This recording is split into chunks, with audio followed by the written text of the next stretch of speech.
retour sur le plateau de la tranche info sur Canal 10. Place maintenant au focus, 1 heure de débrief sur l'actualité locale. Normalement, on parlera aussi d'actualité nationale aujourd'hui. Et à cet effet, je reçois Monsieur Didier Détouche, qui est universitaire et éditorialiste. Bonsoir, Monsieur Détouche. Bonsoir Harold, bonsoir aux téléspectateurs.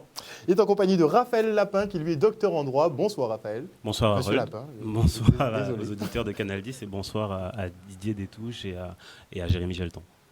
Et bonsoir à Jérémy, notre observateur du soir, qui aussi était, je tiens à le préciser, qui était aussi sur la plateforme justement Riposte Covid de l'ARS et donc qui a reçu pas mal de coups de téléphone de Guadeloupéens angoissés et de Guadeloupéennes très angoissés par rapport à cette situation. Mais on veut... Bonsoir. Avant d'en venir à la partie plus Covid, masque obligatoire, politique en place, j'aimerais qu'on parle de l'affaire de la députée Obono. Donc M. Détouche a vivement réagi sur cette représentation dans Valeurs Actuelles où on l'image comme une esclave. Avant d'en venir à vous, M. Détouche, on va faire un petit tour de table pour savoir déjà qu'est-ce que vous en pensez. C'est choquant, c'est pas choquant, c'est étonnant, pas étonnant? C'est révoltant. Pourquoi? C'est à proprement parler révoltant. Qu'on se permette au XXIe siècle d'avoir encore des représentations de personnes de ce type-là, des représentations qui ont un caractère profondément raciste, des représentations qui ont un caractère, au-delà du racisme, révisionniste de ce qu'est l'histoire de l'esclavage, c'est profondément choquant. J'ai écrit d'ailleurs un papier aussi à cet égard sur les difficultés de sanctionner le négationnisme, le révisionnisme et toutes les questions relatives à la banalisation et à la minoration de l'esclavage.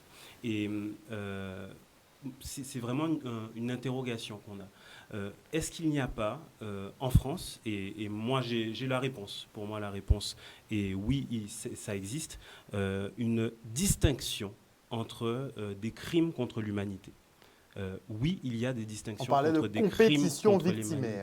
Oui, mais c'est assez dramatique parce que je n'ai pas, moi, envie de mettre en compétition les mémoires. Les mémoires sont trop lourdes et trop importantes pour chaque communauté pour qu'on puisse les mettre en compétition. La mémoire de la Shoah est trop importante pour qu'on puisse la mettre en compétition avec la mémoire de l'esclavage. Pourtant, le droit... Mais elles ne prennent pas la même place, en tout cas, dans la société française. Dans la société française, et le droit le prouve. Parce qu'aujourd'hui, le négationnisme de la Shoah est sanctionné là où le négationnisme ou la révision de l'histoire de l'esclavage ne l'est pas. Et c'est assez dramatique, c'est profondément... à certains égards humiliant pour la communauté des descendants d'esclaves. Jérémy. Une réaction sur le papier de Valeurs Actuelles. Personnellement, Valeurs Actuelles, je n'y accordais déjà pas beaucoup de crédit. Donc, par extension... Il faut juste pas s'occuper. Ne pas s'occuper non plus. On ne peut pas non plus laisser faire, comme dit Raphaël. Il y a quand même un certain... presque, j'ai envie de dire, un acte de droit qui manifestement n'est pas suivi des faits, puisque bon, il n'y a pas si longtemps que ça, on a eu cette fameuse loi reconnaissance européenne. Normalement, on aurait dû aujourd'hui avoir un impact beaucoup plus, je dirais, présent des politiques nationales par rapport à cette histoire. Donc, autrement dit, perso, moi, c'est mon point de vue. Maintenant, Valeurs Actuelles, c'est son job de nous dénigrer quelque part, pas que nous, les musulmans, les autres minorités. C'est à nous maintenant de voir comment on riposte de façon plus intelligente, j'ai envie de dire. Donc, est-ce qu'il ne faudrait pas créer notre média, par exemple? Alors, on a perdu France. On a des médias noirs. On a déjà des médias noirs, de toute façon. Et au-delà de ça, je reprends la parole pour la laisser très rapidement. Pour moi, il y a un enjeu systématiquement, lorsqu'il est question de notre histoire, qu'on soit au rendez-vous de la réponse. C'est-à-dire que Valeurs Actuelles, c'est un média, certes, qui a son public, mais il a son public. Et parce qu'il a son public qui adhère à ces thèses-là, il faut qu'on puisse porter systématiquement la contradiction et rappeler que notre histoire, elle nous appartient et qu'on est là pour la défendre. On est d'accord. Monsieur Détouche.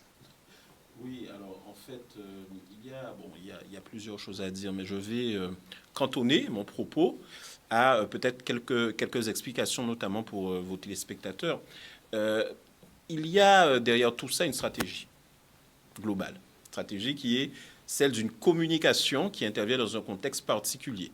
Ce contexte particulier, c'est bien évidemment cet affrontement que l'on a, qui est entre les progressistes et les conservateurs de façon schématique, mais qui en réalité montre qu'il y a eu un effondrement ou un affaissement des idéologies plus ou moins traditionnelles, d'abord les idéologies marxistes, communistes, etc. Et puis, progressivement, ça a touché la gauche, tandis que la droite républicaine, eh bien, larvée par tout un certain nombre d'affaires, elle aussi voyait une partie de ses cadres émigrer vers d'autres mouvements. Et là-dessus, vous avez donc une bipolarisation, c'est-à-dire entre deux pôles politiques de la vie politique. Le pôle conservateur, réactionnaire de droite et d'extrême droite, ou d'extrême droite et de droite aussi, et puis un courant regroupant une gauche, comment dirais-je, libérale, le centre et de la droite aussi, puisqu'il y a un groupe qui s'appelle Agir, qui fait partie donc de la majorité parlementaire d'Emmanuel Macron, donc dans le cadre de l'élection présidentielle. Dans le cadre de la bipolarisation, les médias qui sont toujours en quête de public, mais aussi d'influence, parce qu'il faut dire que la plupart des gens qui achètent leurs journaux n'achètent pas forcément leurs journaux pour avoir de l'information, mais pour avoir la validation de leurs propres convictions. Donc, vous avez des journaux de droite, d'extrême droite, de gauche et autres. Et donc, il est normal, dans ce cadre-là, que des journaux comme Valeurs Actuelles, comme je dirais, vous avez eu comme des journaux de gauche, comme voilà, l'Humanité, Libération, dans un certain sens, Figaro pour la droite, eh bien, puissent avoir leur électorat, leur public, surtout leurs consommateurs et leurs clients. Valeurs Actuelles est une revue hebdomadaire, donc elle ne paraît pas avec la même régularité qu'un quotidien. Elle doit donc faire de l'audience pour ça. Et qu'est-ce qu'elle fait? Elle fait un peu comme Charlie, l'hebdomadaire Charlie à l'époque, c'est-à-dire qu'elle fait dans la provocation pour pouvoir faire du buzz, pour pouvoir être au centre de l'actualité le plus souvent, avec des articles qui ne sont pas de très grande qualité, mais qui en tout cas choquent. Et partant de là, c'est exactement le même phénomène que vous retrouvez sur Twitter, et Donald Trump est un exemple parfait de cela. Eh bien, on fait l'actualité, on fait la politique et on fait les convictions avec des idées fausses, avec des idées erronées, provocatrices, scandalisantes, et on va bousculer l'adversaire. Il faut dire que l'extrême gauche n'est pas en reste, parce qu'eux aussi, sur Twitter, avec Jean-Luc Mélenchon notamment, ce sont des personnes aussi qui ont des idées très fortes, radicales quelquefois, communautaristes de temps à autre, comme c'est le cas de Mme Obono. Et donc, il y a cet affrontement comme ça, de plus en plus fort, de plus en plus radical, avec une surenchère dans l'exagération. Maintenant, il y a aussi la vérité historique. Il y a aussi la dignité de l'être humain. Il y a aussi la qualité des efforts progressifs faits par les politiques, la société civile, les intellectuels, progressivement pour arriver à réconcilier ce qui longtemps a été irréconciliable. Et ce n'est pas une chose facile. Et donc, quand vous avez un dépassement de ligne que l'on pourrait considérer comme étant le simple respect de la dignité humaine, et que vous avez une revue d'extrême droite qui se permet d'avoir manifestement, visiblement, une attitude raciste dans sa logique d'émergence médiatique, il faut dire non. Et non seulement, alors tu as très bien dit, Raphaël, il faut un droit de réponse, mais il faut un droit de réponse en plus multiple, ferme, et qui soit le plus démocratique possible, c'est-à-dire qui n'aille pas sous le même terrain que ce qu'on critique. Falsification de l'histoire, négationnisme de l'histoire et révisionnisme de l'histoire. Parce que cet article, et je termine par là, c'est un article qui fait dans ce qu'on appelle le négationnisme scientifiquement, c'est-à-dire qui consiste à avoir une pratique visant à nier l'existence de faits historiques scientifiquement avérés, partant de l'idée que tout ce qui est scientifique finalement est toujours manipulé ou véhiculé par le pouvoir en place. Et donc, on a de plus en plus d'adhérents à ça, notamment à des fake news, qui considèrent que tout ce qu'on leur a appris n'est pas vrai, et que donc, quand on dit que la traite et l'esclavage sont des crimes qui ont été commis par des Européens, c'est faux. Eh bien, la réalité, c'est que ça fait longtemps qu'on sait qu'il y a eu aussi de la traite et de l'esclavage en Afrique. Sauf que, bien évidemment, on ne va pas comparer l'esclavage dans un cadre colonial aboutissant à des atrocités sans bornes et des pratiques de certains de tribus qui peuvent être condamnées d'un point de vue des droits de l'homme, si vous voulez, ou de l'humanité, je n'en disconviens pas, mais qui sont sans commune mesure avec les crimes commis depuis le départ des esclaves de Gorée, par exemple, jusqu'à leur arrivée dans les plantations. Alors, il faut dire aussi, il faut quand même alerter vos téléspectateurs sur une chose, c'est que tout ça, tout ce qu'on vit actuellement, parce que la question c'est est-ce que la France est profondément raciste ou pas, la France a des racistes, comme dans tous les pays, et des racistes de toutes les couleurs. Mais il faut bien voir que nous sommes dans le cadre de ce qu'on appelle, certains observateurs appellent, la trumpisation de la société. Et effectivement,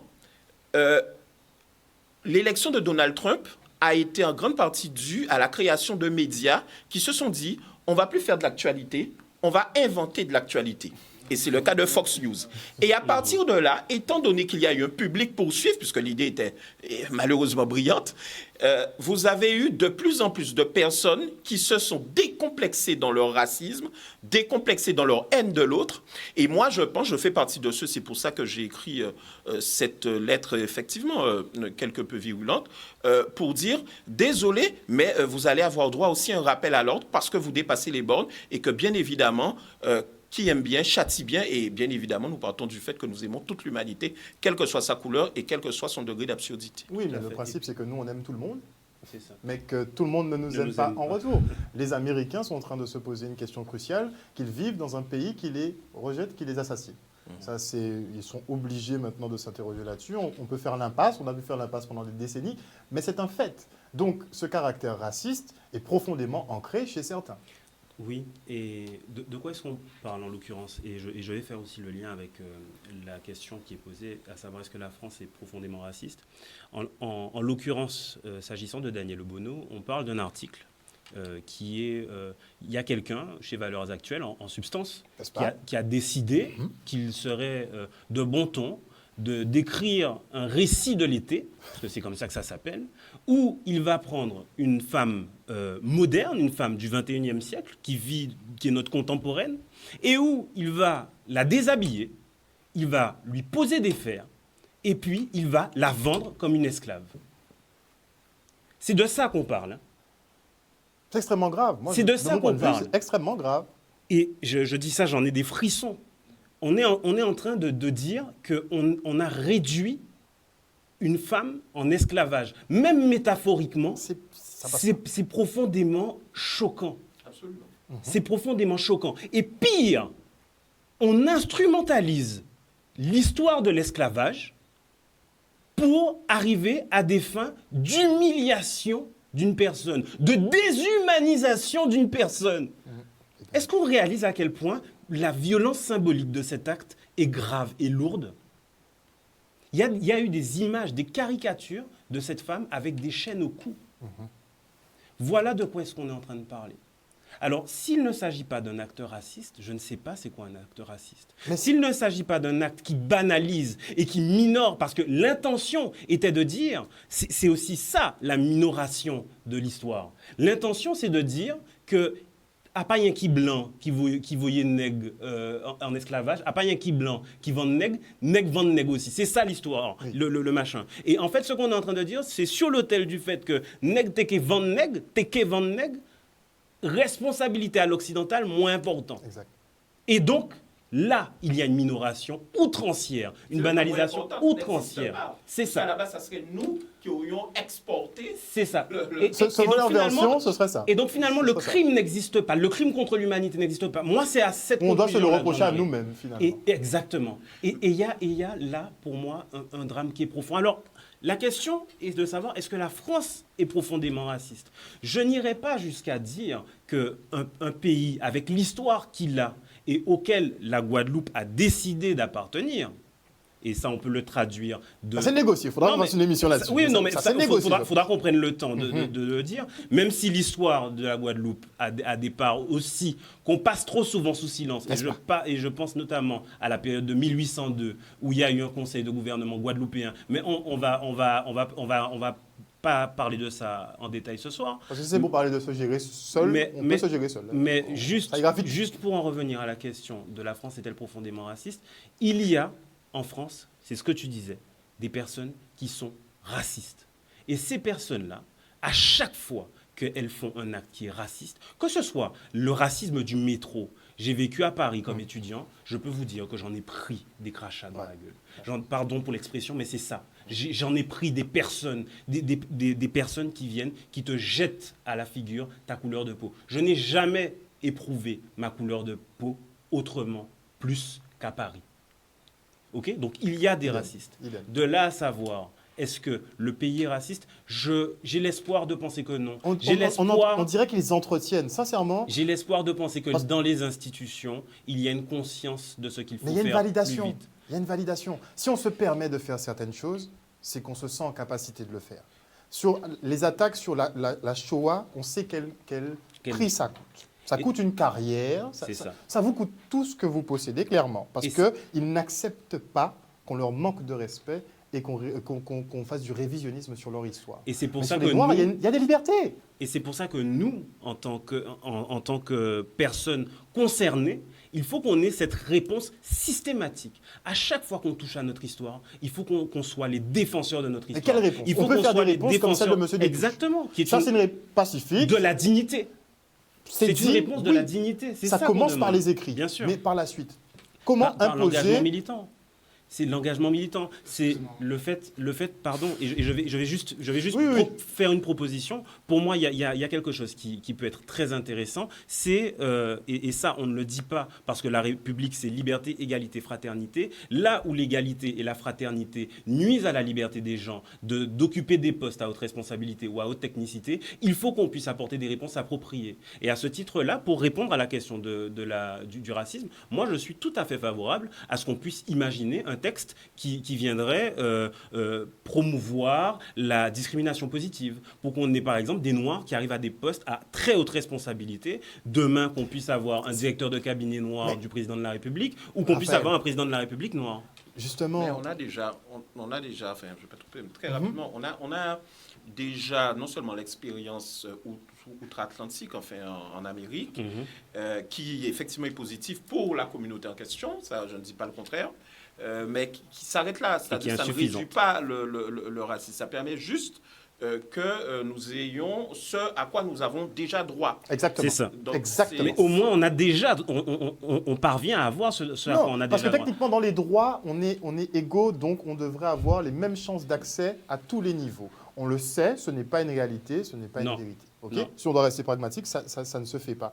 Mais est-ce que vous pensez vraiment qu'introduire des textes dans la loi fera évoluer les mentalités concrètement? Est-ce que ce n'est pas à certains points d'accepter que nous soyons leurs égaux et qu'il n'y ait plus de débat là-dessus, que tout le monde se respecte en tant qu'égal, ni plus ni moins? Moi, je ne suis pas forcément spécialiste du droit, mais je suis PNListe, donc je m'attarde beaucoup sur la sémiologie tout court. Le problème initial pour moi, c'est que on veut se battre pour la reconnaissance de l'esclavage. On devrait se battre pour la reconnaissance de l'émancipation. Et ce petit jeu de mots peut-être subtil va probablement amener plus de réflexion que tout ce qui sera de l'ordre de « on veut reconnaître l'esclave ». Pourquoi reconnaître l'esclave ? C'est mon point de vue, ça n'engage que moi. Je pense que Delgrès, il ne s'est pas battu pour qu'on le reconnaisse comme esclave, mais comme homme libre. Tout à fait. Lorsqu'on se bat et qu'on manifeste notre existence en tant que descendant d'esclaves, on se conditionne nous-mêmes. C'est-à-dire que lorsqu'on va dans un pays du Commonwealth de la Caraïbe, il parle d'Emancipation Day, sorry for my English. Autrement dit, on est déjà dans la dynamique linguistique de l'évolution. On a cette histoire et on la, je dirais, la sublime en l'intégrant et finalement en lui portant une sorte de plus-value probablement juridique, certainement éthique, mais après, ce sera sur des générations.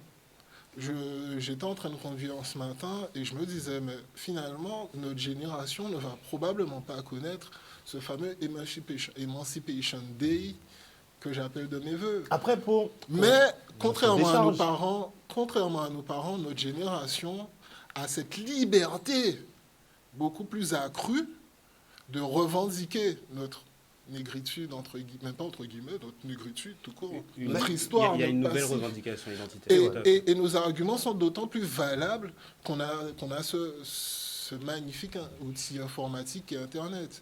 Avant, nos parents ne pouvaient pas dire, ouais, mais l'histoire, comme on nous la raconte finalement, quand tu vas chercher bien, C'est pas tout à fait ça. parce qu'ils n'avaient pas de moyen de comparer. Oui, certes, mais après, pour la décharge des peuples français des Caraïbes, c'est que tu parles des pays du Commonwealth, la plupart sont anglais, donc anglophones, et ils n'ont pas eu le même processus d'abolition que nous. Ça n'a pas du tout été la même chose. Aussi. La France est l'une des dernières, si ce n'est la dernière, nation qui a aboli l'esclavage sur son territoire. C'est la seule nation qui l'a aboli pour le réintroduire quelques années après. C'est Donc, vrai.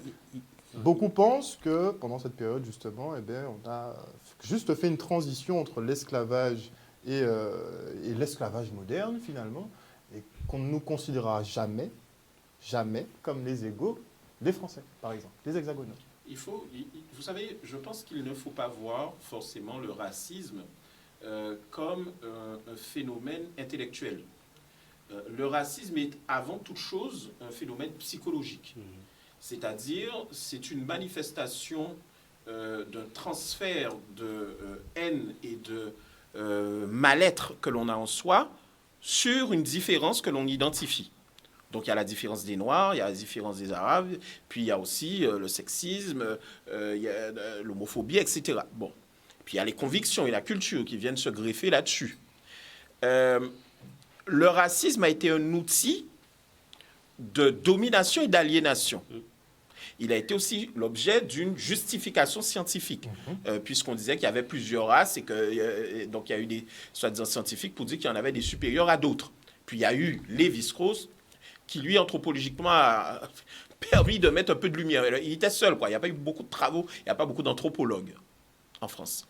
Donc, en réalité, c'est un phénomène qui est multiple, qui a diverses sources, et c'est vrai qu'une loi, de prime abord, ne peut pas faire autre chose que sanctionner l'acte. Voilà. Mais là, on se rend compte qu'il y a un déficit législatif pour ce cas précis, parce qu'on est dans le cadre d'une liberté de la presse. Et moi, ce qui m'a le plus choqué, c'est que c'est même pas en tant que soit l'article, la caricature, effectivement, ça m'a bien, on va dire, énervé. Mais quand j'ai vu qu'il y avait, de la part du directeur de la rédaction, une excuse faite à la députée de la République, et en même temps un refus de retirer l'article, je me suis dit, alors là, on est vraiment, vraiment pris pour le dernier échelon. N'importe quoi. Et c'est là où il faut comprendre que le droit peut être intéressant, parce qu'il y a tout un certain nombre de délits qui, face à une coercition correcte, sont en très, très nette diminution depuis que des lois ont été votées pour punir ces actes. Donc, on a besoin de coercition. Et on en a besoin dans tous les domaines, y compris sanitaires, mais on va y revenir. Mais il faut cette force coercitive d'une loi qui soit, non pas juste, mais adéquate au crime et qui fasse le raciste se dire, je suis raciste, mais c'est problème en moi-même. Regardez ça, bon. En pas aimer nègres là, mais en pas dit. Mais à partir du moment où dans un journal qui est vendu, vous dites, je n'aime pas les Noirs, il ne faut pas aimer les Noirs parce qu'ils mentent, parce que ceci, parce que l'esclavage, c'est à cause d'eux, là, il y a un problème. Là, il y a un problème. Vous êtes même dans de la diffamation. Donc, il faut avoir un travail des législateurs, et j'en appelle à nos législateurs actuels de l'outre-mer pour qu'ils puissent faire un travail de convergence pour avoir des lois supplémentaires en matière d'un certain nombre de libertés que prennent des médias, mais pas que, et qui font que le racisme, en fait, devient de plus en plus banal. Deuxièmement, ce n'est pas un phénomène intellectuel, encore une fois, parce que vous pouvez avoir action et réaction. Face à un acteur raciste, vous pouvez traiter quelqu'un qui vous traite de sale noir, de sale blanc, et vous rentrez dans le jeu. Donc, vous ne savez pas à quel moment vous-même, vous pouvez rentrer dans une action et une attitude raciste. Ça veut dire qu'il faut collectivement avoir une réponse de transformation de notre attitude sociale vis-à-vis du racisme. Et ça, il n'y a qu'un seul outil pour le faire, c'est l'éducation. Et je suis désolé, en la matière, la France, qui est un pays qui est allé un peu partout, et qui ensuite a récolté ce qui venait d'un peu partout, N'est-ce pas? ne supporte pas, et c'est bien souvent des choses lumineuses, ne supporte pas qu'il y ait cette présence lumineuse de différentes, enfin une partie des Français, que je généralise, qu'il y ait cette partie de son histoire qui lui saute un peu à la figure. Et au lieu de se dire, ben tiens, ça m'aide à un peu compenser ma baisse, l'augmentation du nombre ma baisse du nombre d'actifs et l'augmentation de mon nombre de retraités, que ça me permet d'avoir des résultats sportifs, artistiques, scientifiques, sans commune mesure, parce qu'il y a toute cette diversité, eh bien, une partie du peuple français rejette ça. Pourquoi? Parce qu'ils ne sont pas habitués à vivre dans la diversité. C'est la raison pour laquelle un Harry Roselmack à la télé, c'est bien, mais ça ne suffit pas. Enfin, Ce qu'il faut... assis sur certains plateaux. Au JT, c'était pas bien du tout. Pour eux, en tout cas. Ça aussi, c'est encore un autre débat. Mais ce qu'il faut, c'est qu'il y ait de plus en plus de rencontres entre personnes différentes, qu'il y ait de plus en plus que l'État amène, et puis la société civile aussi, amène les uns et les autres de pousser à les gens se connaître. Absolument. Absolument. Pourquoi? Absolument, puisque chez nous, en France, l'État est en grande partie, pratiquement depuis l'origine, responsable de l'éducation et des programmes surtout. Donc, tant qu'à faire, mettre du créole, l'enseigner, mettre l'histoire des Antilles, l'enseigner, c'est très bien. Mettre l'histoire de l'esclavage à la traite, c'est pas mal. Le débat de la reconnaissance doit être dépassé, c'est vrai, c'est la réparation, mais c'est aussi un débat qu'il faut avoir. Mais concernant le racisme, la reconnaissance, c'est déjà pas mal. Mais il faut aller au-delà, il faut aller vers un lionnage de tout le monde. Parce que sinon, on ne va jamais s'en sortir. Et on va continuer à rester, à avoir des actions et nous, des réactions. Et il faut dépasser cela. C'est la raison pour laquelle l'espoir, c'est vraiment les jeunes générations. Il faut que les enseignants prennent très sérieusement en main cette question-là. Il faut qu'il y ait de la mixité sociale, mais pas qu'au niveau des logements.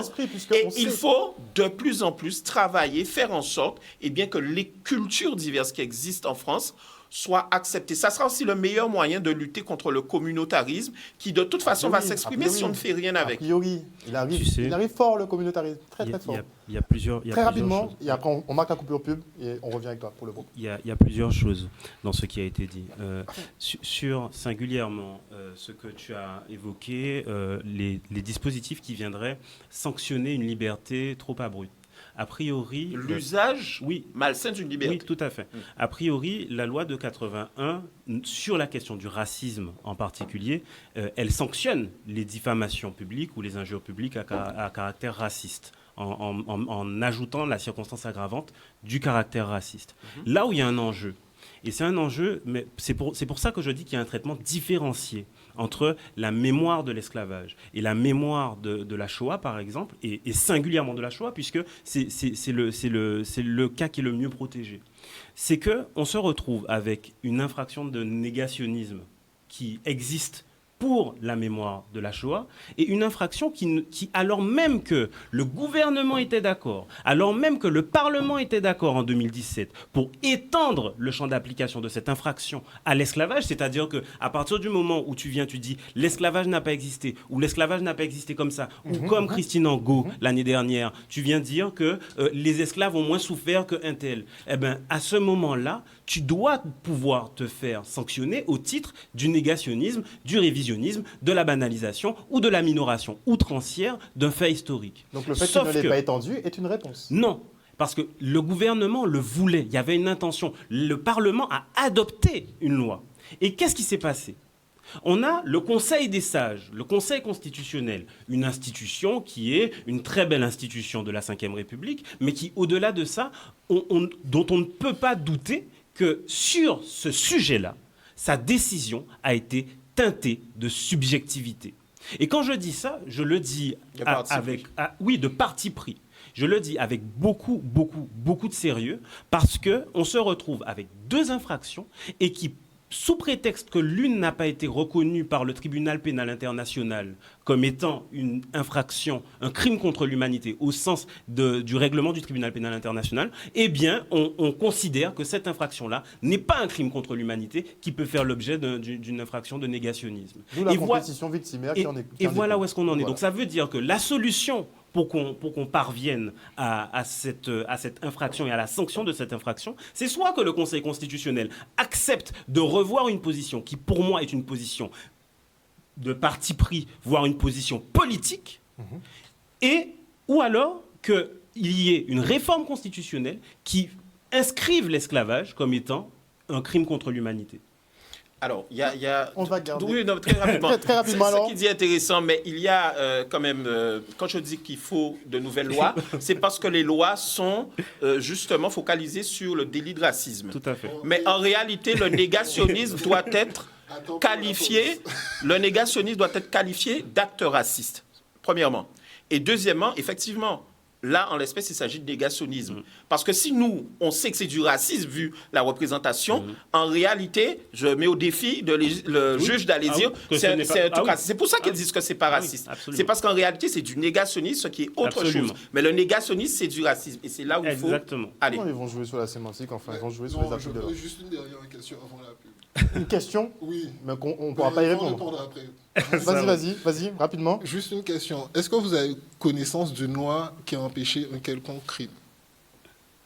C'est une Les très lois bonne n'empêchent pas question. le crime. C'est une très bonne question. Les C'est lois pas la n'empêchent loi pas le qui empêche le crime à proprement C'est les parler. mentalités Elle qu'il faut interdit. faire évoluer. Elle interdit. Mais Donc a priori. Non, non, non, une non, je loi- suis pas et d'accord. ensuite- et Une ensuite, loi, je- c'est coercitif, ça empêche beaucoup de crimes. Ah oui, et a priori, Ah tu as oui. beaucoup de personnes qui vont se déterminer à raison d'une loi. hein. Et on se quitte pour une petite page Évidemment. de publicité et on revient tout de suite avec nos invités en plateau. Mais oui, puisque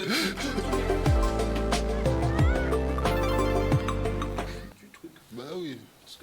Nous sommes de retour sur le Ça, plateau c'est de de la la pub grande gratuite. édition avec nos invités en plateau et il faudra partager votre propos parce qu'on ne fait pas, on fait dans la transparence sur Canal+. Alors c'était quoi la teneur de l'échange? On vous a entendu de toute façon. C'est underground, là. en off. Donc on en était effectivement sur cette représentation de la députée Obono en tant qu'esclave dans ce magazine Valeurs Actuelles. On s'est posé la question à savoir si la France est profondément raciste. Je pense que les avis sont quand même assez tranchés sur la question. Et on en était arrivé justement à l'éventualité de sortir des textes de loi qui pourraient un peu rééquilibrer la balance. Et l'éducation aussi. Et l'éducation, effectivement, et l'éducation. Oui. Mais au niveau de l'éducation, le gouvernement décide des programmes. Oui, et en plus de l'éducation, je réitère, hein, pour moi, il y a un enjeu, et c'est un enjeu d'éducation aussi, à habituer les gens à avoir à des hauts niveaux de responsabilité, de technicité, des Noirs, des Arabes, des Asiatiques, des gens de toutes les couleurs, des gens vraiment de toutes les couleurs, de toutes les origines, de toutes les confessions. Mais alors, ça C'est- devrait c'est un- commencer c'est un par enjeu. le Parlement. C'est un enjeu, oui, mais je suis profondément d'accord avec ça. Il y a un enjeu à voir des Noirs au pouvoir. Je crois que c'est Kenny, comment elle s'appelle? Arcana. Il y a une chanteuse, une rappeuse qui disait ça. Il va falloir qu'on puisse voir des Arabes et des Noirs au pouvoir. Et ensuite, donc il y a un enjeu à faire de la discrimination positive pour moi, parce que là où l'égalité des chances voulue par la République ne parvient pas à son bout, il faut qu'on puisse avoir des dispositifs plus contraignants. Mais après, Et- Oui, mais à ce et moment-là, on est ensuite- dans un échec de la République. Oui, Clairement. mais il y a un échec patent. Il est patent aujourd'hui. Ah, ben Il est d'accord. patent. Je suis bien d'accord. Et je suis d'accord avec toi aussi de dire qu'il y a une loi sur la discrimination positive. Elle aura des effets sur la représentation des Noirs dans des secteurs de pouvoir, de responsabilité et de technicité, mais elle n'aboutira pas pour autant à la disparition du racisme. Et ça, de toute façon, l'histoire de l'humanité est faite de nos différences et c'est constitué sur la haine de l'autre, à certains égards. Alors, à un moment donné, on ne peut pas espérer que la discrimination positive gommera toutes les haines du monde. En revanche, ça habituera des gens à voir des Noirs qui sont à des postes à responsabilité. Si je J'avoue devais que- vous raconter Mais peut-être pas que des des anecdotes postes à qui se sont passées responsabilité. dans certains lieux de pouvoir que j'ai fréquentés, je peux vous dire qu'à certains On en égards, veut on se- une. on- T'as parlé on trop. se pose des questions. Mais j'arrête là. On en veut une. L'idée- Tu as commencé L'idée est bonne, mais vous avez une députée qui n'est pas respectée. Qu'est-ce qu'il Déjà. faut encore? Si vous avez Oui. mais un président Non, noir, mais on Ce est sera là. la même qu'est-ce qui chose. va se passer? Ça changera quoi? Oui. C'est mais ça le la- problème, c'est qu'ils savent de toute façon, je suis d'accord, mais encore une fois, pour moi, Raphaël, ça va aider la diversité à être plus forte. Mais pour ce qui est du problème du racisme, qui reste quelque chose d'assez intime et de psychologique, mais de non moins dévastateur, je pense qu'il faut aller aussi dans le même mouvement. Il faut Oui. confronter les gens pour Oui. qu'ils se rendent compte On est qu'en d'accord. réalité, ils ne se connaissent pas assez On est d'accord, et qu'ils alors. ont des présupposés. Mais c'est un travail qui est tellement de longue haleine et qui paraît tellement impossible que vous ne trouvez que très peu de volontaires pour porter ça. Par contre, vous avez beaucoup de volontaires pour aller de plus en plus dans le communautarisme et dans l'identité, comme on dit, soi-disant malheureuse. Mais Un gros repli l'identité, communautaire. l'identité n'est ni malheureuse ni heureuse, elle est tout simplement. Donc, il faut faire avec. Et on n'a pas le choix. Et c'est ça qu'il faut apprendre aux gens à faire avec les identités et à dire on a d'autres problèmes à régler. J'avoue que je suis personnellement très surpris que face à une situation, je l'ai dit dans la lettre aux racistes, dans une situation de pandémie, qu'on puisse, au lieu de converger ensemble vers une forme de solidarité quand même, même momentanée, mais pas du tout. On est dans les pires polémiques et les pires hystéries collectives. Et c'est regrettable, mais il ne faut pas lâcher, il faut continuer à se battre. Tout à fait. Et du coup, ça fait toute la transition. Puisqu'effectivement, le climat est assez tendu. Bon, on laissera aux racistes le soin, Tout à fait. le soin de faire un peu plus de preuve d'intelligence du cœur. Bon, c'est pas le cas, mais bon, ça viendra peut-être. Juste ajouter. Et on clôt sur Obono. Oui, clairement. La France est-elle profondément raciste? La majorité de la France n'est pas raciste. Est-ce qu'on peut être d'accord sur ce propos? Oui. Je ne serais pas d'accord avec le propos. Moi, je n'ai pas de chiffres, mais je l'espère. On n'a pas de chiffres. C'est quelque chose qu'on souhaite. Et je n'ai pas rencontré que des racistes en France, loin s'en faut. Au contraire. Maintenant, après, c'est une question. Et j'en rencontre aussi ici en Guadeloupe. Ah oui, bien sûr. La différence qui se pose, et je ne me fais absolument pas l'avocat du diable, c'est qu'il y a vraiment une question de communauté. Il y a la communauté blanche, il y a la communauté noire, il y a la communauté musulmane, il y a la communauté juive, il y a toutes les communautés. On est d'accord. Maintenant, ce qu'il va falloir envisager, c'est comment chaque communauté apprend et échange avec l'autre. On est censé faire ça depuis 50 ans. Depuis l'après-guerre, on est censé le faire. Maintenant, il faut faire autre chose, puisque ça n'a pas marché depuis 50 ans. Parce qu'il y a une volonté de ne pas y arriver. Enfin, moi, c'est la conclusion à laquelle je suis arrivé, puisque sinon, techniquement, tout le monde aime tout le monde et ça devrait bien se passer. Parce que l'État est impuissant dans ça, en dehors du problème de la loi, et à part l'éducation, mais c'est à la société civile aussi de mettre en place des associations, d'évoluer. J'ai vu un exemple dernièrement dans les pays scandinaves, je crois, où ils créent des espèces de bic à parole, où en fait, voilà, tu vas dans une librairie, au lieu de prendre un livre, tu peux emprunter une personne et la personne te parle de sa vie et autres. Cool. Et l'objet est de faire en sorte que des gens qui ne se connaissent pas, qui soient différents, puissent parler. Mais c'est quelque chose qu'on peut généraliser parce que c'est une excellente idée, mais c'est clair que c'est la société civile qui doit aussi beaucoup s'approprier des tas de questions qui sont politiques. Et parce que l'État ne peut pas tout faire, effectivement. Mais clairement, l'État ne pourra pas. Et je vais conclure sur ça. En plus, il a fait mal. Parce que là, finalement, on va tomber dans l'aspect psy et c'est plus mon domaine. Finalement, on se retrouve dans une société hyper individualiste. Et celui qui n'a pas réussi, et on constate que les ouvriers, la classe ouvrière, généralement blanche, a perdu beaucoup son travail.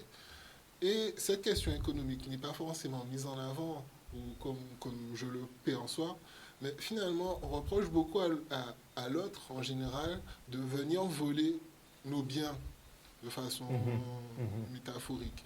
Et c'est de là que naît souvent la xénophobie. Lorsque on a l'impression que l'autre va nous prendre ce qui... Bon. Donc ça va un peu dans les deux sens. Bon, j'ai envie de dire, lorsqu'on reconnaît un petit peu l'histoire, bon, voilà, c'est un peu hypocrite. Soyons clairs, c'est un peu hypocrite. Maintenant, c'est vrai que, bon, je ne vais pas citer Camus ou quoi que ce soit, mais ils sont dans la phobie du grand remplacement. Tous ceux qui sont racistes, clairement. Donc, ils sont face à un dilemme. Chez nous aussi, parce que c'est le même problème avec les Haïtiens. Exactement, mais c'est pour ça que je dis que ça va dans les deux sens, clairement. Après, c'est la communauté dominante en nombre, entre guillemets, sur le territoire, qui finalement détermine ce qui est raciste ou pas. Qui dérange ou pas. Très bien dit, c'est ça. C'est ça le problème. Tout à fait. Même s'il n'y a pas beaucoup de racistes, c'est elle qui détermine, en fait, de façon même psychologique, mais aussi informelle, culturelle, eh bien, ce qui est différent, ce qui est acceptable ou qui n'est pas acceptable. Et c'est tellement paradoxal dans un pays où le couscous est le plat préféré des Français que ça vous montre quand même aussi l'hypocrisie totale de cette situation. Quoi. Non, mais clair. Donc voilà la réponse à la question. Merci beaucoup en tout cas, messieurs, sur cette partie. On pourrait en débattre pendant des heures et des heures, parce qu'un jour, il faudra qu'on arrive à résoudre ce problème de colorisme, n'est-ce pas? Sinon, on partira, comme M. Détouche le dit, dans des guerres communautaires, et ça ne devrait pas tarder d'ailleurs, vu la pression sociale qui monte. Ça se joue déjà. Ça se joue déjà, mais ça va s'accélérer avec les effets je vais faire une blague, de la crise Covid. Je vais faire une petite blague, parce qu'on parle de couleur et de racisme. Pardon, elle est vraiment... Attention. Mais Dites-vous bien qu'il a fallu des gilets jaunes pour qu'on remarque la misère En France? en France. Des gilets jaunes. Point. Bon, Jérémy. J'irai pas plus loin. On va parler d'une autre problématique, alors qui est fondamentale pour cette rentrée, pour les mois à venir. C'est le port du masque. On en parle énormément, puisque c'est vrai qu'on cristallise tout sur le port du masque obligatoire, on ne parle que de ça. Je vais être direct. Qu'est-ce que vous pensez du port du masque obligatoire? Pas en lieu clos, on ne va pas brouiller le message qui est lancé au national pour protéger les personnes, on fait preuve de responsabilité, mais en extérieur. C'est ce qui fait le plus débat. C'est une bêtise, c'est une bonne idée, c'est une solution, ça préservera. Raphaël. Sur cette question, j'avoue que je suis partagé. Je n'ai pas un avis tout à fait tranché. J'ai tendance à me dire que, évidemment, il y a deux logiques, hein. La première logique qui consiste à dire qu'on doit être libre de faire ce qu'on veut et à ce titre-là, on ne devrait pas porter de masque, mais que ce soit en extérieur, que ce soit en intérieur. Ou avoir le choix au moins. Ou avoir le choix. Il y a l'autre logique qui consiste à dire qu'il y a une logique sanitaire et donc au titre de cette logique sanitaire-là, on doit se protéger les uns les autres et donc porter le masque. Je suis assez partagé puisque j'aime bien la liberté, mais j'aime quand même aussi ma santé. Et je crois que là, on a la caractérisation, la cristallisation du débat à une toute autre échelle. C'est-à-dire que, et d'ailleurs je réponds d'avance à ceux qui pensent que c'est une atteinte liberticide à la liberté des gens d'aller venir libre, sans masque. On a réussi à légitimer le confinement. Le confinement qui est une mesure qui, par définition, est attentatoire à toutes les formes de liberté. Clairement. À la liberté économique de faire commerce, à la liberté d'aller et venir, à la liberté de vivre à certains égards. Parce qu'on on ne faisait plus rien. Tu es en prison chez toi. Tu es en prison chez toi. C'est exactement ça. Tu as presque un suivi judiciaire parce que tu es cantonné chez toi. D'accord? Et ça, sans intervention de juge de liberté des détentions. Hein. Non, on te dit, tu restes chez toi et si jamais tu sors, tu dois avoir une attestation, une bonne raison de sortir. Exact. Bon. C'est par définition attentatoire à la liberté. Et là, on viendrait aujourd'hui considérer que porter un masque pour aller et venir librement serait une atteinte disproportionnée et donc on serait en désaccord. Bon, il fait chaud. Je conçois que le port du masque puisse être désagréable et il faut peut-être s'interroger sur comment faire pour rendre le port du masque compatible avec notre vie sous les tropiques. Donc avec une autre adaptation dont ils ne voudront pas de toute façon et on nous imposera la norme française. Oui, mais c'est à ce titre-là qu'il faut qu'on fasse preuve d'intelligence locale. Par exemple, je ne sais pas si vous avez vu ce qui s'est passé pour les personnes qui sont malentendantes. Eh bien, pour les personnes malentendantes, on a fait un masque qui est transparent pour qu'on puisse voir comment les lèvres bougent.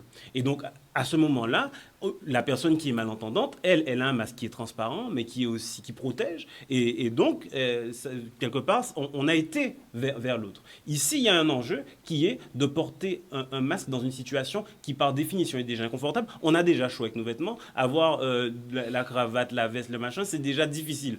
Et là-dessus, je te regrette. Je sors 2 minutes, je reviens en nage. Mais exactement. Donc, et là, on nous rajoute en plus le masque, en plus de nos vêtements, qui, lorsqu'on a chaud, nous fait transpirer de la bouche. C'est très désagréable. Et il y a un enjeu peut-être à adapter le port du masque pour à la fois respecter la liberté des uns et des autres de porter le masque et en même temps protéger son prochain. Il y a l'option aussi refuser le port du masque obligatoire. Hein. Oui, c'est une option qui du coup, met en péril, à certains égards, son prochain. Et place sous le signe de un petit peu la délinquance, puisqu'il y a quand même un décret... Non. Techniquement, oui, de toute possible. Façon, c'est sanctionné par 135 € d'amende pour la première amende et après, n'est-ce pas donc non, clairement, le port du masque, je pense que dans une situation où... On précise en extérieur, hein, je précise oui, en intérieur. En extérieur, bon...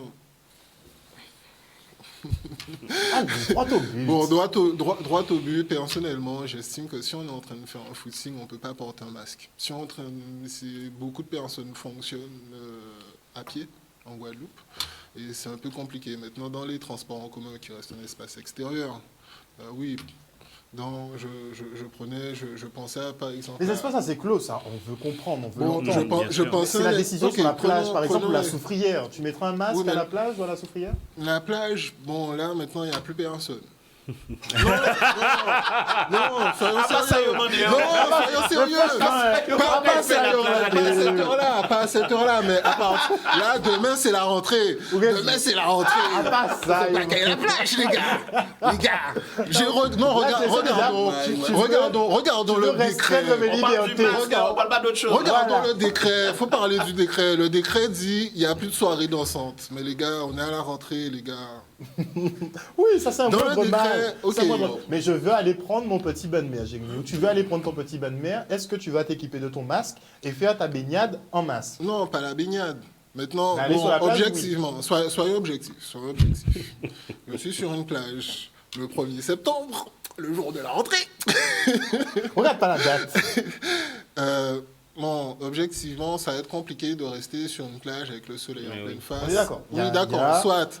Maintenant, je le retiens pour aller dans l'eau. Maintenant, si c'est Sainte-Anne et qu'il y a 15 000 personnes autour de moi, si je ne peux pas avoir mon mètre de distance, parce qu'il n'y a pas que le port du masque comme geste barrière, il y a aussi le mètre de distance, il y a aussi le fait de ne pas Ne pas se prendre serrer les une- mains, check, de ne des pas choses se comme faire ça. Voilà, la bise. donc il y a plusieurs autres mesures qui font que le port du masque, on en fait tout un symbole, mais il y a Mais autre... c'est pas nous qui sommes en train de tout cristalliser sur le masque. Hein. C'est la le société. gouvernement et la communication du gouvernement principalement Mais qui est en extrêmement réponse- axée sur le masque. En On a réponse- créé une peur au début, au plus fort de la pandémie, on n'avait pas de masque, on n'avait rien, donc tout le monde a cristallisé sur les masques en se disant « Ah, c'est ce qui fait défaut ».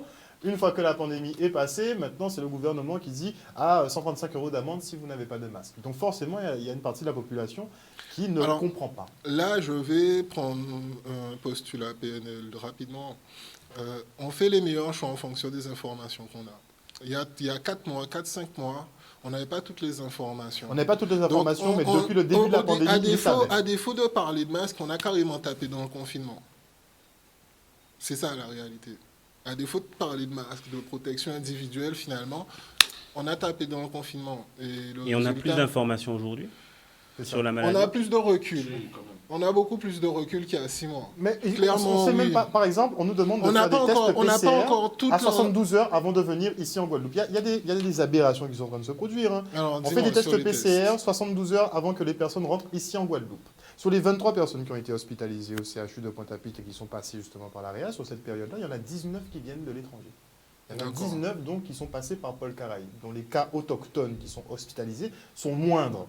Donc on fait les tests 72 heures pour se retrouver quand même Mais avec alors, des personnes. la question Oui, mais qui parce que se les pose, tests, les tests positif. PCR ne sont pas, Déjà les tests PCR, on a un ne sont gros pas absolument problème. fiables. Ils sont pas absolument fiables. C'est pas un test sérologique où du coup avec ta prise de sang on sait si Exactement. effectivement tu as été exposé à Sur la ou contagiosité, on n'a aucune idée de la durée de la contagiosité de la maladie. On ne nous en parle jamais.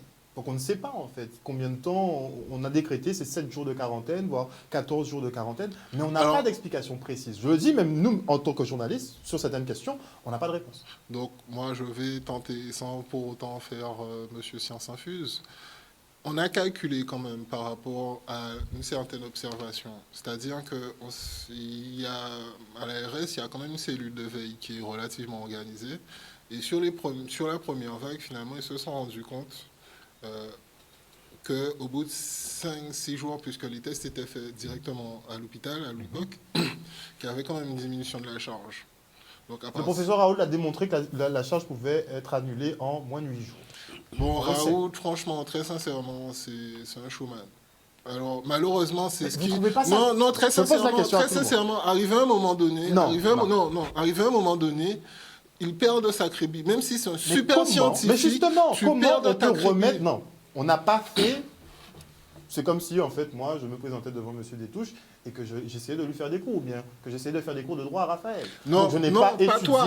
Par je n'ai contre, pas si tu as étudié tout un l'infectiologie. conseil, Non, mais on a s'il y quand a même... tout un conseil qui vient, qui dit à M. Mais quel tout un Détouchoir, conseil? On a Raphaël... la sommité, une sommité internationale. Mais c'est pas en Dieu. la matière. Il a le Ce droit n'est de pas se Dieu. tromper. Mais En le plus, gars c'est n'est quoi? pas arrivé en tant que sommité en la matière comme ça du jour au lendemain. On est Il y a d'accord. quand même un parcours. Mais la maladie, elle est nouvelle. Elle est peut-être nouvelle, mais il y a des process. Il Mais- est quand même bien ancré dans sa science. Et nous, est-ce en fait, on que vient, même lui-même en n'a tant que pas, est-ce que journaliste, lui-même n'a pas reconnu que les process, bon, que les process qui étaient réalisés qui- pharmaceutiquement étaient faits au profit justement de l'industrie pharmaceutique, pas de la santé. C'est Et logique. souvent, on a des exemples de soignants qui ne veulent que parler de santé et pas forcément d'argent comptant.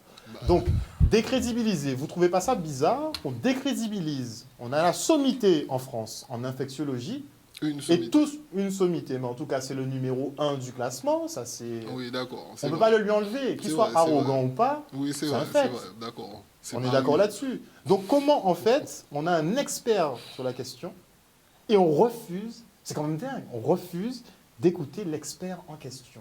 On l'a Mais écouté. c'est toujours, c'est pas, si on se mettait à écouter tout ce que les experts disent, et jouant ce rôle-là de temps à autre, je me mets dans le lot, bien évidemment, et je mets tous les autres aussi. Si on se mettait à écouter tout ce que les experts disent, on vivrait En technocratie. encore plus dans une république des experts. En réalité, vous savez, quand il y avait eu la soufrière en 1976, qu'elle s'est fâchée, qu'elle s'est mise en éruption, il y a eu deux affrontements de deux experts, Haroun Tazieff et Claude Allègre. Claude Allègre avait beaucoup plus d'entrée et de poids au niveau des institutions de la République à l'époque. Et on l'a plus écouté. Mais il se trouve que c'est Tazieff qui avait raison. D'accord? Alors là, je ne dirais pas que c'est Raoul forcément qui a raison parce qu'il a claqué la porte des institutions, mais je dis simplement que c'est effectivement numéro 1 ou pas numéro 1. Bon, numéro 1 en France, connu dans le monde, ok. Il se trouve que c'est un monsieur qui est très médiatique, il dit ce qu'il pense qu'il doit dire, et beaucoup de gens l'écoutent, tant mieux. Mais le débat n'est pas vraiment là. Hein. Parce que sinon, on est dans une analyse de polémique contre polémique. D'accord? C'est vrai. Moi, je reçois des centaines de messages WhatsApp faisant la promotion des dangers du masque, du danger de l'ère liberticide dans laquelle Macron, le libéral, nous aurait fait entrer. J'essaie de ne pas regarder la provenance pour rester en bon terme avec toutes ces personnes-là.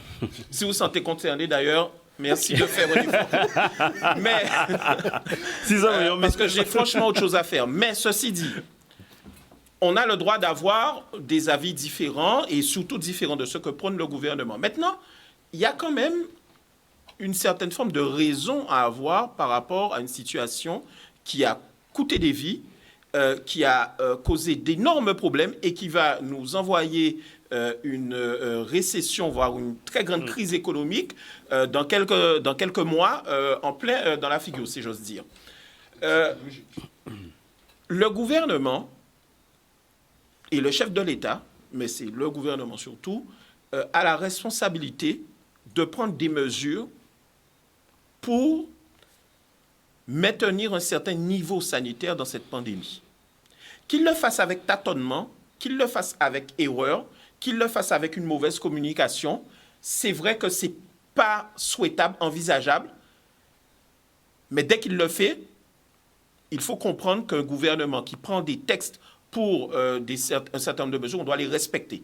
Parce qu'à partir du moment où on ne le respecte pas, on se met dans une situation où n'importe qui va vous contredire le fait que, par exemple, prendre votre voiture à 7 h du matin, c'est liberticide contre son droit de rester au lit et de dormir tranquillement. Il faut le comprendre, ça.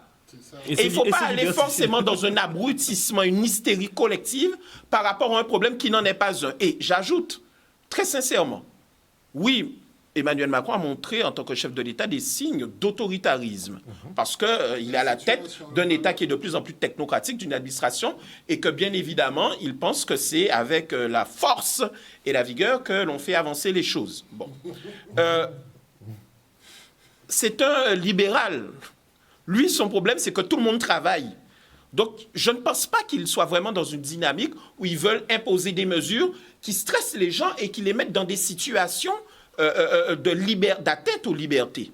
Par contre, il est à la tête d'un État qui n'a tellement pas anticipé les choses qu'il est obligé, effectivement, ils sont obligés, lui, le gouvernement est obligé de prendre des mesures les plus coercitives et de plus en plus coercitives parce qu'on est dans un pays qui, au bout de 2 mois de confinement, a décidé de faire avec le virus. Et c'est ça qu'il faut dire et chaque personne doit s'interroger, est-ce que je fais avec ou pas? Parce que très sincèrement, si vous pensez que des policiers vont venir à 20h du soir ou même à 7h du matin ou à 9h du matin, voir si vous rentrez dans l'eau pour nager avec votre masque, je trouve que c'est un peu, excuse-moi, un peu stupide. Les piscines n'ont pas fermé, que je sache. Donc, elles vont accueillir du public. Et beaucoup de public. Qu'est-ce qu'on va faire du masque? On va le porter pendant qu'on est dans l'eau, à papoter? J'aimerais qu'on me le dise. Donc, en fait, ce sont des mesures qui sont sous forme obligatoire, mais qui en réalité sont plus incitatives qu'autre chose, coercitives qu'autre chose. Mais en réalité, la France est un pays qui a, à mon avis, inconsciemment décidé, sous l'impulsion aussi des plus jeunes générations, de vivre avec ce virus et d'avancer. Ce en quoi, à mon avis, il rejoint parfaitement ce que souhaite le président de la République et les membres du gouvernement. Sauf qu'eux, ils ont des chiffres. Ils ne veulent pas que les hôpitaux à qui ils ne donnent pas suffisamment de moyens soient remplis de malades et qu'on se retrouve avec des gens en phase terminale. Maintenant, devant cette maladie-là, n'en déplaise à la Russie, au vaccin russe, on n'est pas encore suffisamment en domination de la pandémie, en domination du phénomène, de la propagation, pour dire oui, on a tort de porter le masque, non, on a tort de ne pas le porter. Moi, je pense qu'on en est au stade où quand le gouvernement prend une décision, on l'applique parce qu'on n'a pas d'autre choix que de le faire. Maintenant, si on veut aller faire de la politique avec la question du masque, si on veut aller faire du prosélytisme, du militantisme, on peut, justement parce que c'est notre droit. Mais il faut quand même réfléchir parce qu'on est dans une situation de gravité sanitaire extrême. Et ce n'est pas parce que les jeunes sont moins touchés, ce n'est pas parce qu'il y aura une rentrée scolaire dès demain qu'il faut oublier d'un seul coup que peut-être que le seul refuge en extérieur quand on passe et qu'on peut croiser quelqu'un, c'est encore de porter le masque, même si on suffoque et même si c'est compliqué. Si on arrive à me prouver qu'il y a autre chose ou qu'il y a mieux, je veux bien. Mais les personnes qui disent de ne pas porter le masque, il faut qu'ils signent une décharge aussi s'ils arrivent en service de réanimation pour qu'on ne les réanime pas et qu'on donne le lit à quelqu'un d'autre. Il ne faut pas que la sauce nous coûte plus cher que le poisson non plus. Il ne faut pas que ceux qui nous protègent nous nuisent non plus. C'est ça le principe. C'est pas possible, Harold. On ne peut pas être dans cette logique de pensée. On ne peut pas dire que ça doit nous coûter plus cher. Parce qu'en réalité, on ne peut pas savoir, on n'a pas d'études précises qui nous disent que ça va nous coûter plus cher de porter le masque que de ne pas le porter. Même s'il y a des tas de savants qui disent... Moi, je me base sur mon expérience. Je l'ai porté pendant tout le confinement. Et c'est vrai que j'ai du mal à... Tu as porté le masque chez toi? Pas chez moi, mais en extérieur, moi, je l'avais à plein temps. Tout à fait. Donc l'air chaud, je déteste ça. Sincèrement, dès que l'air devient trop chaud, je ne le supporte pas. Donc c'est physique en fait, c'est pas forcément que je ne veux pas, mais physiquement, je ne supporte pas. Et d'autres personnes non plus ne le supportent pas nécessairement. Donc qu'on l'impose et qu'on rende ça obligatoire, ça peut devenir dérangeant. Mais c'est là-dessus, en fait, je pense qu'on a une divergence et je rejoins assez... D'autres ne sont pas comme toi. En fait, pour moi, c'est sûr. Pour moi, la question de savoir est-ce que le masque en extérieur est une aberration n'est pas la bonne question. Pour moi, il ne s'agit pas de savoir est-ce que c'est une aberration ou pas. Est-ce que c'est confortable ou pas. Effectivement, tout le monde autour de la table reconnaîtra que porter le masque en extérieur, c'est quelque chose d'inconfortable. Et ça ne fait plaisir à personne. Franchement, ce matin, ce midi, je vais acheter la vie n'est pas faite à pour manger. Masquer. C'est ça, je vais acheter à manger et je me rends compte en sortant de ma voiture que j'ai oublié mon masque. Mince alors, Raphaël. Ce sera la phrase de l'année. Merde, j'ai oublié mon masque. Il fait 38 degrés, j'ai oublié mon masque, parce que je vois qu'il y a une longue que vous achetez le truc. Donc je vais récupérer mon masque. C'est désagréable. Sauf que quand j'arrive et que je vois qu'il y a 10 personnes devant moi pour aller acheter le repas, qu'est-ce que je fais? Est-ce que je n'ai pas, à un moment donné, ne serait-ce que moi-même, déjà, une petite inquiétude sur la bonne santé de toutes les personnes qui sont là. Ensuite, on en arrive vraiment à un système de la peur. Et là-dessus, je te rejoins. On arrive à un système de la peur, mais qui serait peut-être aggravé par l'absence de protection. Aujourd'hui, au-delà même de la question de la légalité, je crois qu'il y a un enjeu, et ça je l'ai ressenti au sortir du confinement, il y a un enjeu de civisme à porter le masque. C'est-à-dire qu'il y a la question de la légalité, il y a la question, c'est ça, il y a la question de l'interdiction ou de l'obligation plutôt du port du masque en extérieur ou en intérieur, mais il y a surtout la politesse et la responsabilité que j'ai vis-à-vis d'autrui de me protéger et de le protéger aussi par rapport aux choses dont je pourrais être porteur. Voilà. Malheureusement, l'émission arrive à son terme. J'aurais voulu continuer une heure de plus. Et justement, avant de se quitter, je voulais quand même qu'on fasse un petit clin d'œil à cet ouvrage, parce qu'il faudra que je vous reçoive, Monsieur Détouche, pour qu'on en parle plus longuement. Il s'agit du département au pays d'outre-mer. C'est une idée ambitieuse qui rejoint d'ailleurs. Vous êtes sur la même longueur d'onde, donc les intellectuels guadeloupéens sont en faveur de l'autonomie. Peut-être qu'il est temps de se pencher dessus. Non, mais clairement. Avant, rappelez-vous, il y a 10 ans, c'était même tabou de dire autonomie. Exactement. C'était déjà tabou de dire autonomie. Maintenant, on en parle et je trouve que c'est une belle avancée. Donc, le choix de l'autonomie pour la Guadeloupe, c'est le nouvel ouvrage justement de Monsieur Didier Détouche. On va le décrypter la semaine prochaine. Je vous donnerai un rendez-vous la semaine prochaine. Mais avant de se quitter, vous pensez que nos élus sont prêts pour ça? Alors, la question est vraiment posée par tout le monde. Et quand je parle de l'ouvrage, que je présente l'ouvrage, on me dit oui, mais avec les élus qu'on a, est-ce que vous pensez que c'est une bonne chose? Ou alors, vous pensez que nos élus sont capables d'y aller? Et moi, je réponds de façon invariable. La bonne question à vous poser, c'est est-ce que vous sentez prêt pour ça? Et quand vous vous sentirez prêt, peut-être que vos élus n'auront pas d'autre choix que de se sentir prêts aussi pour y aller. Et bien évidemment, on sent dans les discours qu'il y a de plus en plus une volonté d'aller vers des degrés d'autonomie, que ce soit alimentaire, que ce soit parce que le bateau qui amène la nourriture ne va peut-être pas forcément toujours rentrer. Il y a besoin d'autonomie énergétique, il y a besoin de travail sur l'autonomie même des personnes âgées, par exemple. C'est aussi une dynamique sociétale de comment est-ce qu'on fait pour que des pans entiers de notre population soient de plus en plus autonomes. Eh bien, le point commun avec Raphaël, il y en a d'autres dans l'ouvrage avec Raphaël Lapin, c'est que notre volonté en tant que chercheur, c'est de pouvoir dédiaboliser déjà des termes et de pouvoir aussi montrer que le droit est un outil qu'on choisit pour aller vers telle ou telle construction. Mais l'important, c'est de savoir quelle est la taille et la dimension de la construction. Ainsi, l'autonomie n'a pas la même dimension que l'indépendance. Et l'autonomie a une autre dimension plus importante aussi que la départementalisation. Pourquoi? Parce que c'est tout simplement la capacité d'avoir directement des lois dans des domaines que nous maîtrisons plus facilement que quand on passe par le processus de tutelle et le processus parlementaire français. Genre voter le port du masque obligatoire ou pas? Alors, ça aurait pu être une très bonne question, puisque c'est posé aussi la question, par exemple, quand le maire de Marie-Galante le maire de Grand-Bourg de Marie-Galante, de la communauté, lapsus, a décidé de fermer l'île de... en toute autonomie de Marie-Galante pour empêcher que le virus arrive, vous ne trouverez personne pour lui dire qu'elle a eu tort. Quand la question s'est posée, mais que justement, avec la présence de l'État, c'était moins évident de dire « mais on arrête tout de suite les bateaux de croisière, etc. » On a vu que de façon autonome, on ne pouvait pas prendre directement ces décisions. Donc, la question de l'autonomie va continuer à agiter la société. Il ne faut pas en avoir peur. C'est une question qui interroge notre volonté d'être dans le cadre national, dans le contrat de souveraineté nationale, mais avec un certain nombre de pouvoirs dont nous allons bénéficier directement. Ça n'a rien à voir avec une décentralisation poussée, parce que la décentralisation, vous êtes toujours sous la tutelle législative complète du gouvernement avec un peu d'adaptation des lois, mais c'est un système qui fonctionne très mal. En gros, c'était un ouvrage surtout pour comprendre déjà ce qu'est l'autonomie et pourquoi notre réalité de pays et de peuple doit être officiellement mise dans la loi, beaucoup plus dans la Constitution, beaucoup plus que la réalité actuelle qui ne correspond pas en fait à notre potentiel. Et c'est ça que je trouve important.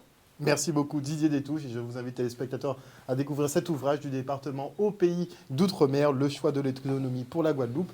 On se voit la semaine prochaine, je pense. Je t'inviterai aussi, Raphaël, pour compléter le débat. Avec plaisir. Pourquoi pas, parce Avec que c'est grand la plaisir, même, bien sûr. c'est un peu la même ligne. On verra par contre les divergences que vous avez. Je pense que peut-être il y en a quelques-unes. En tout cas, merci beaucoup, messieurs, Avec d'être plaisir. venus sur ce plateau ce soir. J'ai passé un excellent moment.